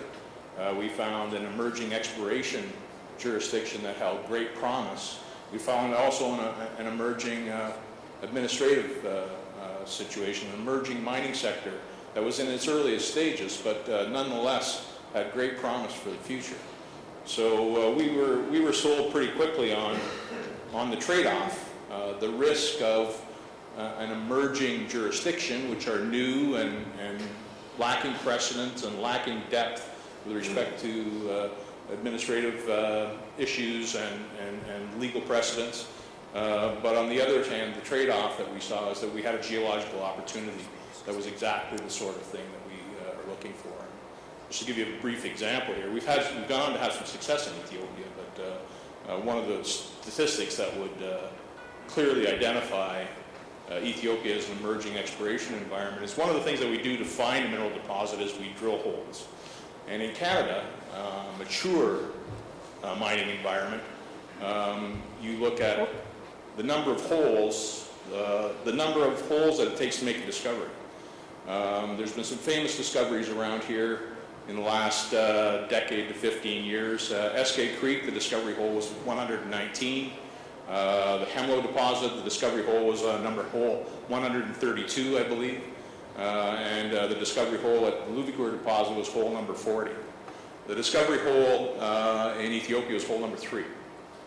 And that has a lot less, although we'd like to think it's because we're very smart, it has less to do with how smart we are and more to do about the emerging environment, the mineral endowment, the geology that is littered with mineral prospects. So this has convinced me, and our work has proved to me, that the mineral legacy of Ethiopia represents a significant asset to the country and its people. But there comes with risk. We've talked about risk. And where I see a tremendous marriage between a Canadian junior exploration company such as ourselves, the tremendous mineral endowment of Ethiopia, and the risk-tolerant Toronto Venture Exchange is a natural marriage. The ability to raise funds, risk-tolerant capital in Canadian equity markets through the TSX Venture Exchange, one of the leading supplier of cash into the early stage and even later stage mining development markets in the world, there is a natural connection to a underexplored, tremendously promising mineral endowment that Ethiopia has. But more than that, what's developed around those venture exchange markets and Canada's history in the mining district is expertise, technical expertise, administrative expertise, governmental and legal expertise that all can benefit an emerging mineral sector. So in conclusion, I won't go on too much longer, we see tremendous opportunity in Ethiopia. As a matter of fact, so much so that we've just gone through a fairly lengthy and expensive legal process to restructure our company to put us in a position to deploy our capital even more so into Ethiopia for the long term. So we are committed to being a participant in what we believe is going to be a tremendously successful emerging and developing mining sector that will be a long-term legacy and an important contributor to the Ethiopian economy going forward. Thank you.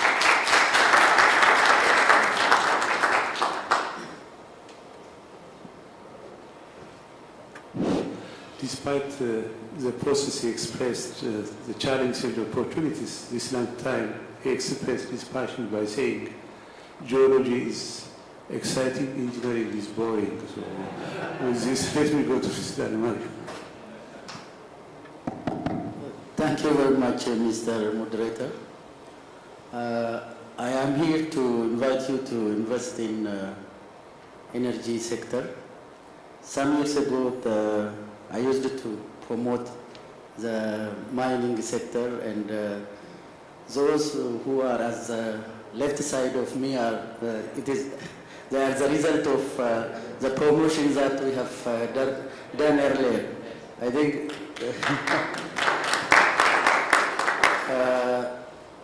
actually the presentation by Negato is a very nice presentation. It has already touched everything, but let me give you some information with regard to energy and investment opportunities in Ethiopia. As yesterday I mentioned with Ethiopian diaspora, Ethiopia has 12 river bases, which 3 are dry. The rest have very huge resources to develop hydropower, which among this potential is Ethiopian Great Renaissance, the Renaissance Dam is among them. Recently we have done a hydropower master plan. We have already sorted out a lot of projects. Those projects now they are on shelf. So those who have an interest to invest in hydropower development in Ethiopia. Our policy has no limitation, small to big, anybody can invest. This is the number one. Number two is the opportunity that we have for investors is the wind power development. We have also done with Chinese very recently a good wind master plan. In that master plan, we have already sorted out 1.3 million megawatt of potential that we have. Nowadays, there are a lot of companies from different countries are coming to invest in this wind power development through engineering, procurement, construction contract, and the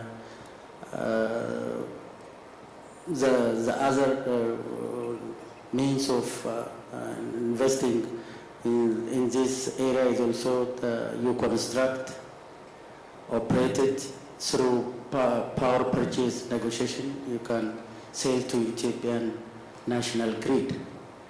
Number three is geothermal. As already Najib Abawiya mentioned, we have signed an agreement with their company for 1,000 megawatt geothermal power development. This will be also handled through power purchase agreement negotiations. We are doing a good. This is a very nice project. We have additional resources in the Rift Valley. Totally, we have 10,000 megawatt potential. Out of 10,000, Najib and his colleagues, they have already started to develop 1,000.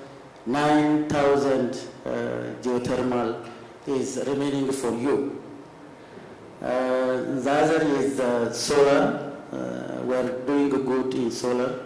Solar home system is it is also an opportunity to do supply of the equipment for our rural, for urban centers.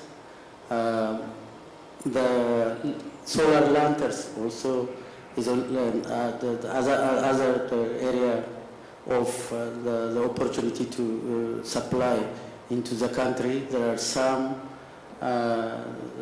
are some private sectors that they have already started to supply solar systems and solar lanterns.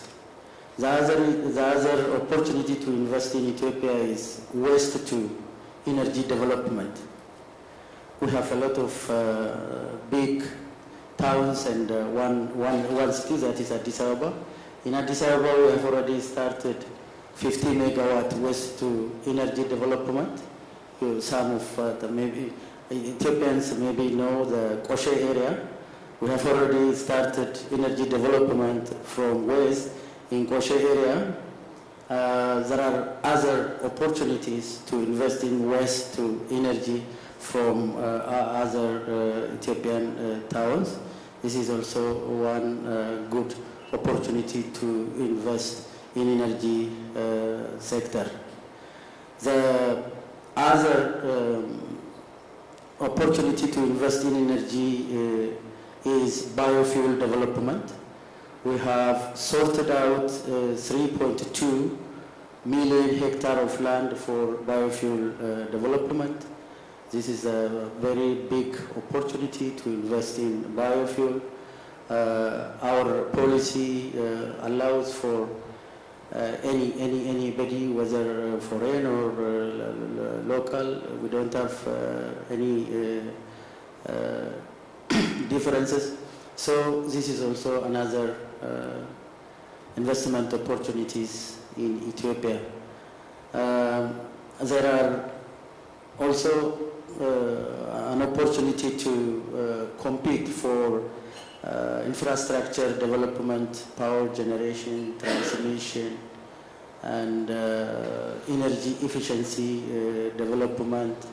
energy efficiency equipment supply. Those are also the areas that you can participate to invest in Ethiopia. There are a lot of opportunities, our policy is very clear and very transparent. Our system is very open and fair. So I would like to invite you to come and invest in energy sector in Ethiopia. Thank you very much.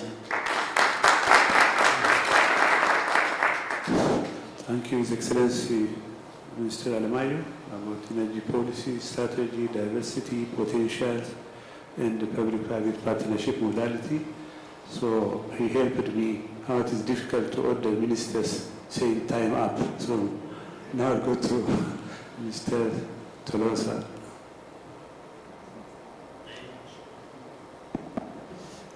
Thank you, Mr. Moderator. I think about mineral potential of Ethiopia, much have been said by Mr. Andrew, and I've expected much from above here, and I didn't mention about huge potential deposit, potash deposit of northeastern Ethiopia, which has been known to many companies in the world and many countries as well. So to start with the geology of Ethiopia, I don't want to mention much about technical issues, but starting from, we call it the belt, total belt, Arabian-Nubian shield, and starts from Arabia, partially passing through Egypt, Eritrea and Yemen, and extends up to northern Mozambique. There is huge discoveries starting from southeastern Africa, as you have been informed, especially in aspects of hydrocarbons. There are huge discoveries of natural gas and oil, you have been informed with. When we come to Ethiopia, Western Sudan, Egypt, and Yemen, and Eritrea, there is recent discoveries of base metal like copper, zinc, lead, and gold. That recent discovery indicates potential of the belt that we have already started to discover. Harvesters also discovered. They didn't want to mention that they have discovered huge gold deposits. And down at the depths, we call massive sulfide, copper, zinc, lead, and silver. They should mention it. And because they are going to just give you much information than I do later on, they are Canadian companies. So the other thing is the huge potash deposit I've mentioned already. There are 3 large companies working in northeastern Rift, part of Ethiopia. There is a huge discovery of potash by Alana, and they were, when I think, informed that they are got a mining license and starting development already, construction.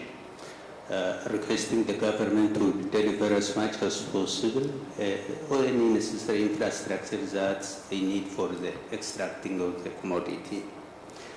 There is another company who was already discovered but didn't finish with feasibility study to submit for mining license.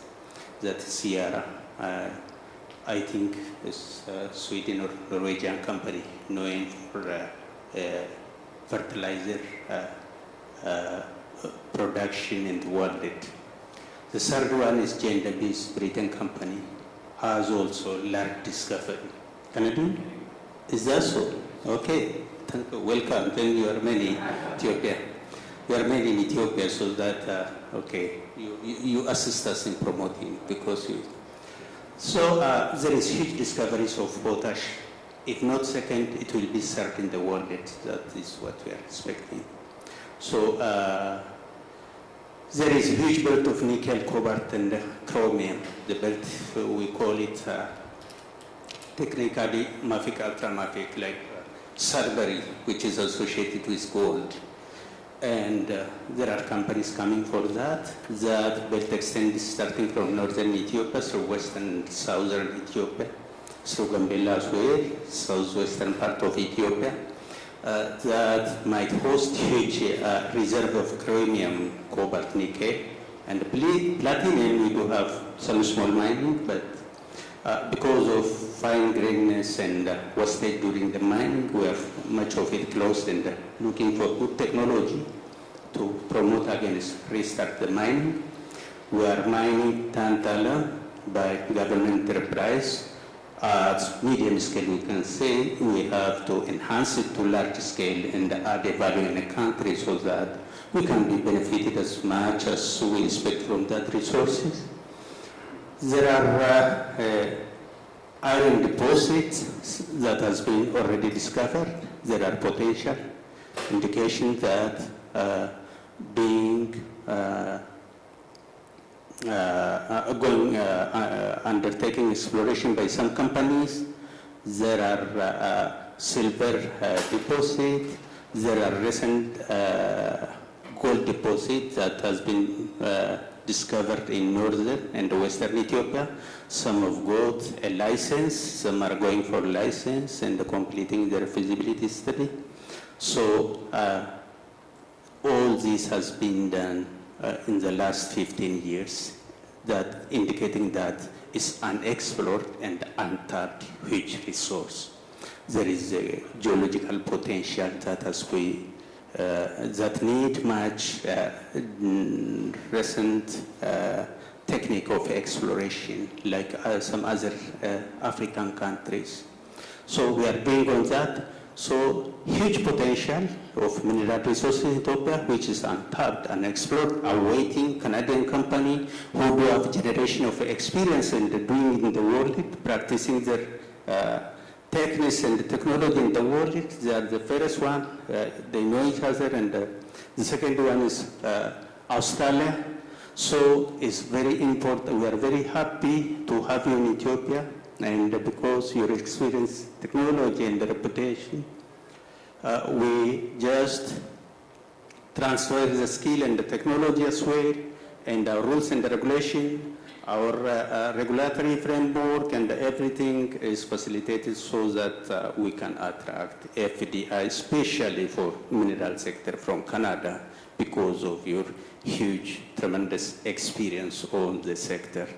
So you are welcome at any time, and if any want to discuss with me in any specific issue of your interest about the policy, about Mining Act rules and regulation, and how we support, we can give you in detail whatever you need in hard and soft copy for further information. You are welcome. We are awaiting Canadian companies because of their experience and reputation. Thank you very much.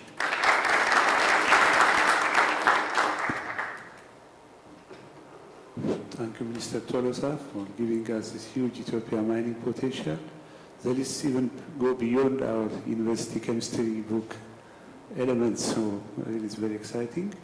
So now I go to, last but not least, to Mr. Fitso Mareka, Investment Commission Director. Thank you.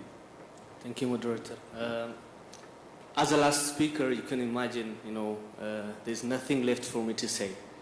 But after listening to all other speakers have said, normally, potential investors are curious to know about more practical things. I summarize this into 5 mostly, frequently asked questions. The first one is they are curious about how to get land, how to get land for their investment in Ethiopia. For manufacturing industries and for agriculture, we provide land in a very cheap price compared to any other country in Africa, even in the world, because we are very much interested to attract manufacturing industries, because we believe Ethiopia needs to be the manufacturing hub, the next manufacturing hub in Africa, in the world as well, because you have heard what Mr. Zamarin has said. We have got a lot of opportunities. Those opportunities also works for the investors as well. So we can offer land less than $1 per square meter for manufacturing, and you don't have to pay all of it at once. if you pay 10-20%, then you can pay the rest, even having holiday, we call it break 2 to 5 years depending on your negotiation. And then you can pay the rest for more than 20 years. So all the money you are having does not need to pay for the land you acquire, which is the case in most African countries. Second one is, since it's a public property, government uses it as a means of promoting. For horticultural investment, for example, it's just less than $10 per hectare. So that's why in the last 10 or so years we managed to attract and become one of the biggest flower exporting country in Africa, just next to Kenya. And we are catching up fast to, Kenya. Maybe come first in a few years. Second question I frequently get from investors is they ask me to tell them about taxes. I learned in US, the tax issue, they said has more than 10 pages of information. 10,000 pages of information. You have to read and understand, digest all those things. But in Ethiopia, if you know, the corporate income tax rate is flat 30%. There is VAT 15%, but if you are an exporter, you are exempted for that. You don't have to pay tax for.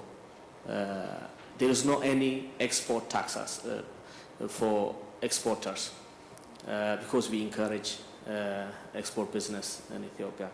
And if you want to import capital goods, construction materials, spare parts for your projects, you are exempted from taxes. You can get them tax-free. This works for even mining companies if they are interested to process their, resources. Potash can be converted to fertilizer. In that case, you come to us to get investment license, and you will be privileged for those tax exemptions. If you are interested to build industrial zones, the tax holiday is very long. 10 years for if you are setting up your industrial zone in Addis and in 30-kilometer radius, close to Addis. But if you want to build it away from 30 kilometers from Addis, which is the center, then you will be exempted for 15 years. So this is another way of sharing resources to faraway places, ensuring equity, which is consistent with government policy. The third question I usually get is repatriation of profits. Of course, we want you to succeed when you invest in Ethiopia. You are welcome to repatriate your profits, dividends, interest payments on your foreign loan, or whenever you want to quit to take your capital at any convertible currency. But we encourage you to reinvest there. There is a 10% dividend tax, so if you reinvest there, you don't have to pay for that. So you'll be exempted for that. The fourth one is employing expatriate employees, whether that's possible. Of course, yes. We encourage people to come and work with us, to assist companies, at the same time, transfer technology to our country. And there are restrictions in some countries, Middle East, Africa. They limit with few numbers, with few years, time to work. But that's not the case in Ethiopia. We welcome you, but we, challenge you. We say we have, competent Ethiopians that are very cheap compared to the expatriate employees. You bring them to Ethiopia. They are capable of doing them. Whatever task you provide to them. The universities that were, explained, the dedication. One guy was, sharing with me a story. he wanted to renew the work permit for 6 more months, and he approached me whether we can do that. So I told him, of course you can do that, but you can renew it for a year. But he said, no, I don't want for a year. I just want only for 6 months, because you don't know how much they are, expensive. He said he had to employ a cook, a driver, a gardener, and he said he has to deliver, provide him a car. And he said they're just like a second wife, so he said they're damn expensive. Anyway, I told him it's up to you. So what I'm saying is we are willing to support them, but they understand the Ethiopians' potential. The last one is how to get started, how to set up companies, how to get investment license, and how to get team members to start working. The first contact point is Ethiopian Investment Commission, which I'm heading. So you can approach me, fill a form, and we'll assist you get your investment license in a day. If it's a share company or PLC, it might take us 2-3 days, but that's it. And we'll charge you close to $30 for that. Thank you very much. Thank you, Mr. Filson. I shouldn't say more. We have heard a lot about investment opportunities from Zemede and yourself. Now, thank you for your patience. I think we have to listen from you, so it will help if you specify to which speaker you address your issues. Fortunately, we have very high-profile personalities here, including House of Federation Speaker. I always call him the first senator, and our ambassador, and Ethiopian Chamber of Commerce President, and Ethiopian businesses. So it's an opportunity to dialogue, so I'll leave opportunity to you. Mention who you are, from where you came, so that will help us to interact.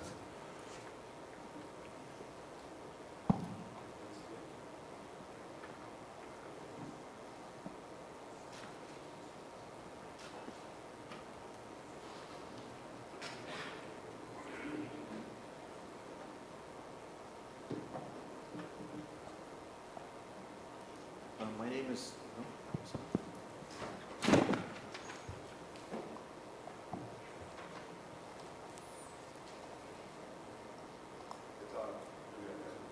Hello.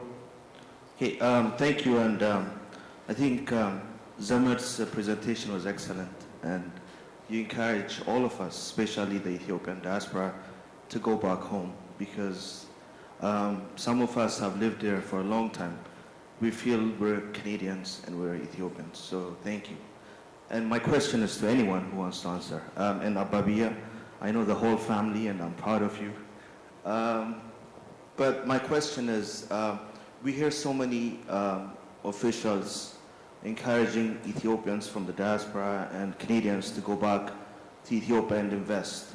How about the Ethiopians that live in Ethiopia? Do you encourage them to invest in emerging markets in places like Uganda, Angola, Nigeria? Because we also want Ethiopians not just to be an Ethiopian citizen, we want them to be an international citizens, the ones in Ethiopia. Thank you.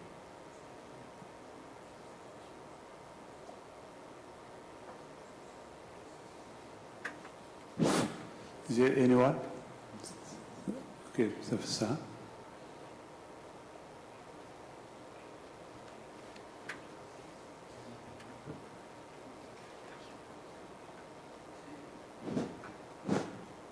Thank you.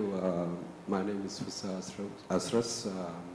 I come from the tourism sector, which was slightly touched by the Madina. My heartbeat was beating, assuming that he will overlook the tourism potential of Ethiopia, but he did a fantastic job. It was an eloquent presentation.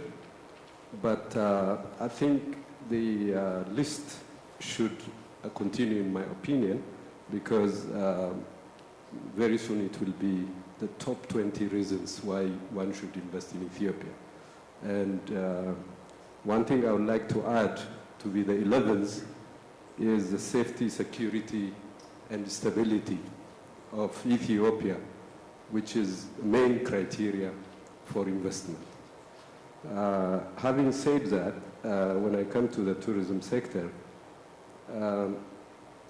it's very sad that nobody has come from Ethiopia to talk a lot about the tourism sector. From the little I know, there are about 65 main attractions in the world, tourism attractions.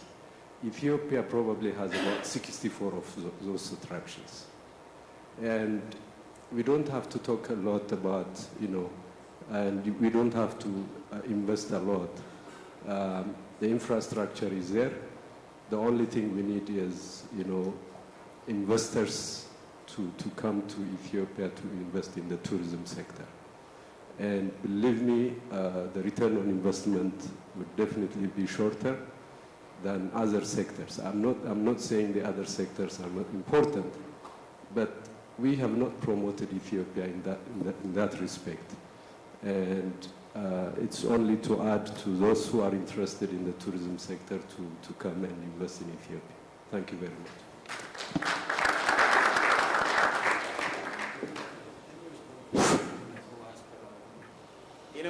Investing, advising Ethiopians to go abroad and invest, I think, in my opinion, it's a good thing. However, the opportunities in Ethiopia itself is overwhelming. And the grass might look greener on the other side, but in fact, in Ethiopia, it's much, much greener. So if I were an Ethiopian living in Ethiopia, I'd probably continue to invest in Ethiopia. If I were a Canadian living in Ethiopia, in Canada, and I know a little bit about Ethiopia, I would go invest in Ethiopia. So I think you should pack up and go down there and invest, and I'm sure you'll not be disappointed. Thank you. Yeah, I just wanted to quick word on personal security. We've had numerous geologists, both expats and Ethiopians, working in the field for probably about 8 years now within 10 kilometers of the Eritrean border, and never had any single incident of personal security. Yeah. Could say the same about Afar. Yeah.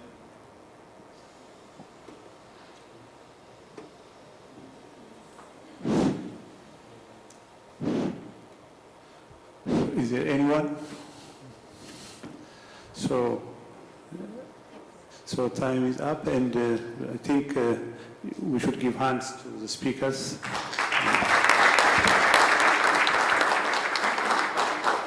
So as a follow-up of this discussion, I'm sure we can have one-to-one meeting, because I know people here who have issues in transport, hotel, health, and other investment interests you have. So we can have one-to-one discussion during the coming days, and you can serve to the webpage of the respective regulatory bodies and the 2 diplomatic offices in Ethiopia and here. So thank you so much.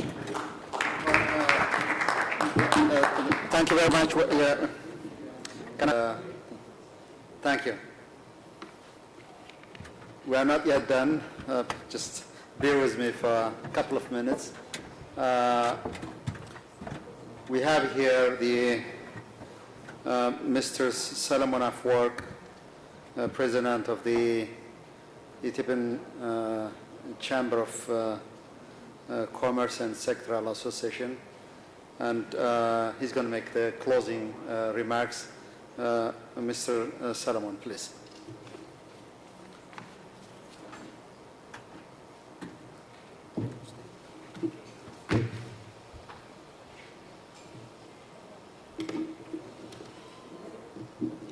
Your Excellency, Tokasa Taklabrahan, Speaker of the House of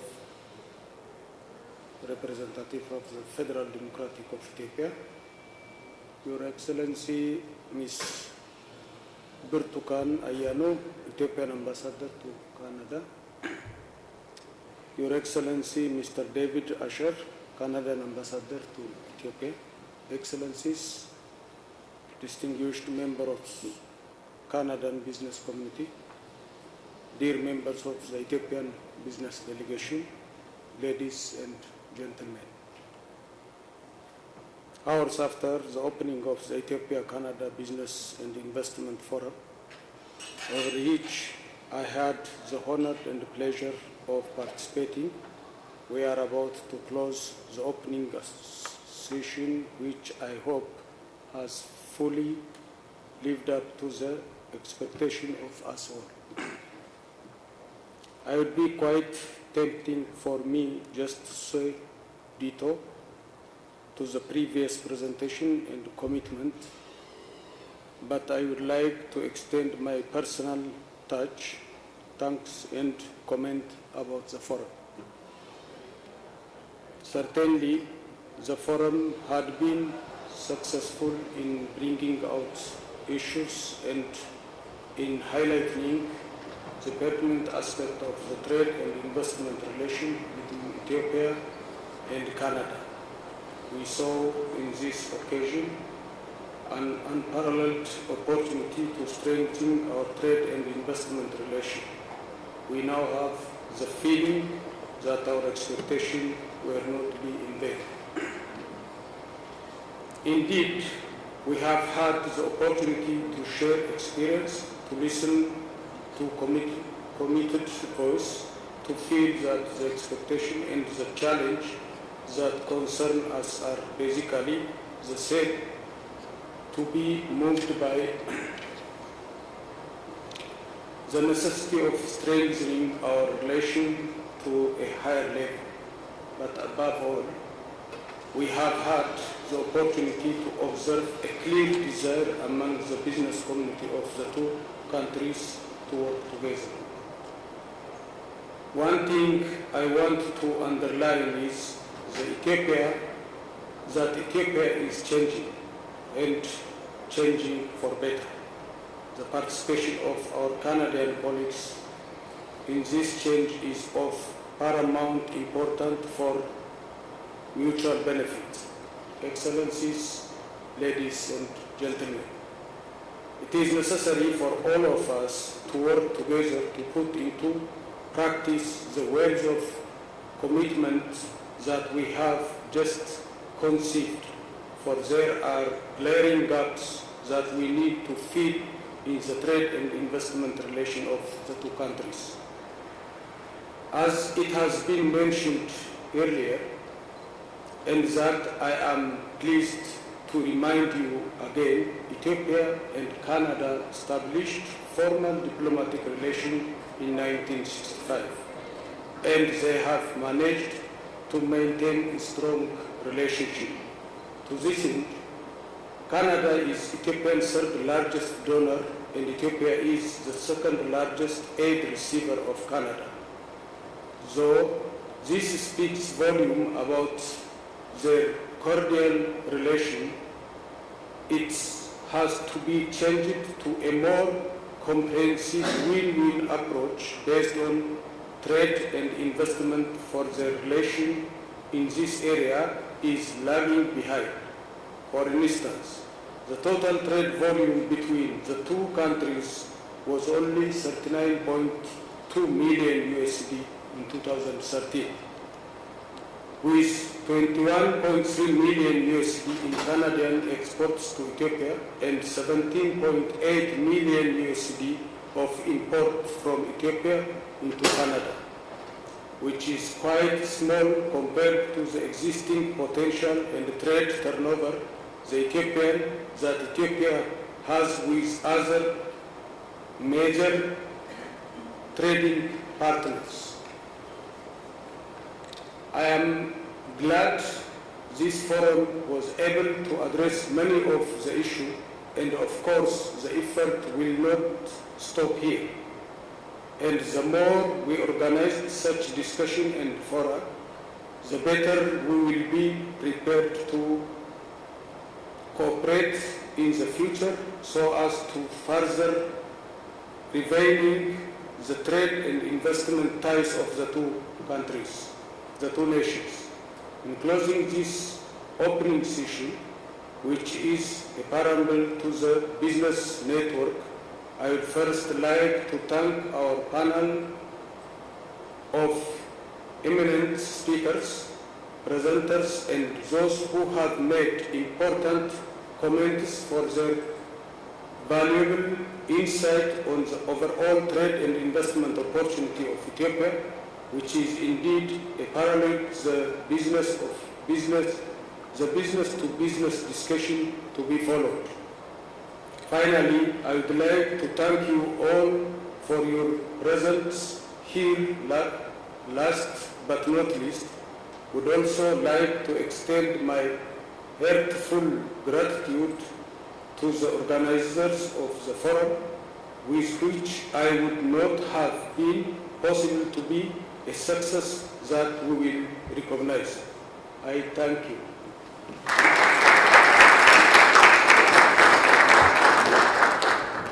Thank you very much.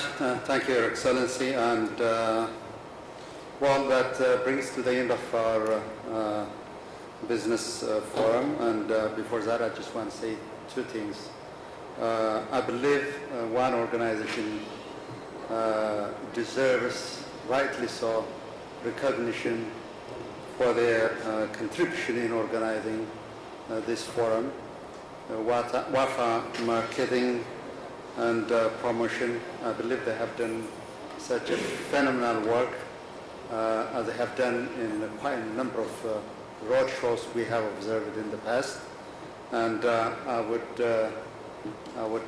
encourage you, in fact, to give them a round of applause.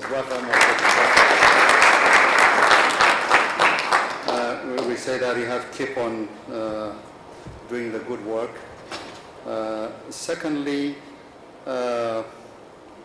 I would, for the Canadian business leaders, we from Ethiopia, we crossed the Atlantic. Even though somebody was mentioning that here, due to the advent of, the flight of Ethiopian Airlines, where we can reach each other within a short period of time as compared to the past. But we crossed the Atlantic to meet you guys, and we also will be very grateful and in fact gratified if you also come to visit us from the other side of the Atlantic as well.